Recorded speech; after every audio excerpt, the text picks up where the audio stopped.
Hello, I'm Assistant Commonwealth's Attorney Dan Laren here once again with the case of the week.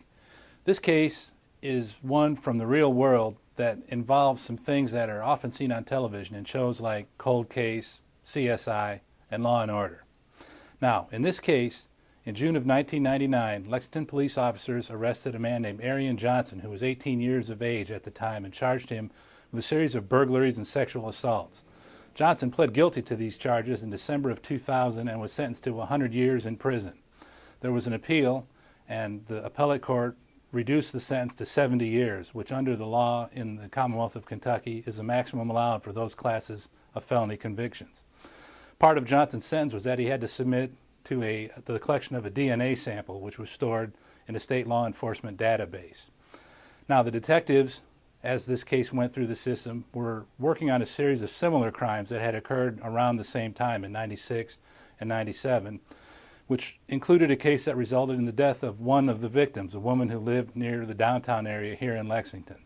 These crime scenes were investigated and showed patterns that were consistent with a sexual predator, which is to say that there were patterns that involved the selection of the victims, the method of the entry into their residences, the way their hands were bound, the types of items that were used in the assaults of these victims. Forensic evidence was recovered from these crime scenes and compared to the law enforcement database, and Johnson was identified as a suspect. Now, this information wasn't available in the earlier crimes for two reasons.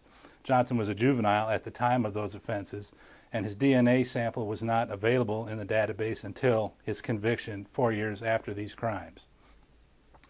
Armed with this new information, Lexington detectives traveled to the penitentiary where Johnson was serving his 70-year sentence in 2006 and conducted an interview.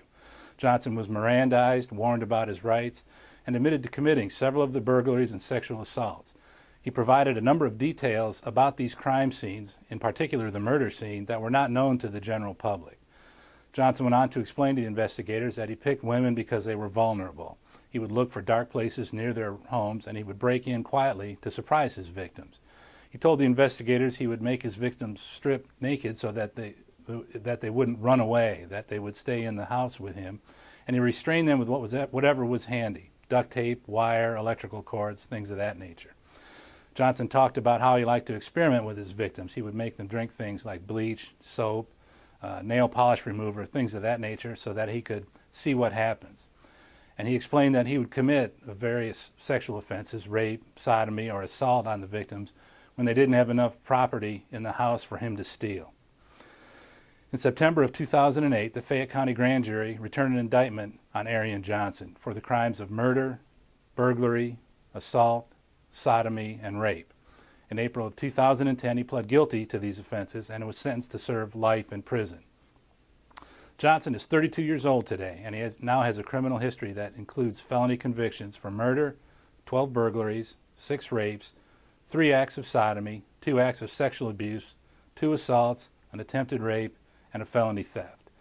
Under the sentencing guidelines that are in effect today in the Commonwealth of Kentucky, he will be eligible for parole in June of 2019.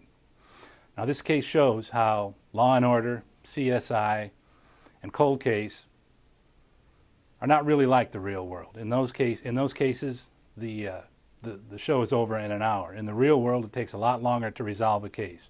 But this case was resolved, and a murderer and rapist remains in prison for a life sentence. I'm Assistant Commonwealth's Attorney Dan Laren, and this has been the case of the week.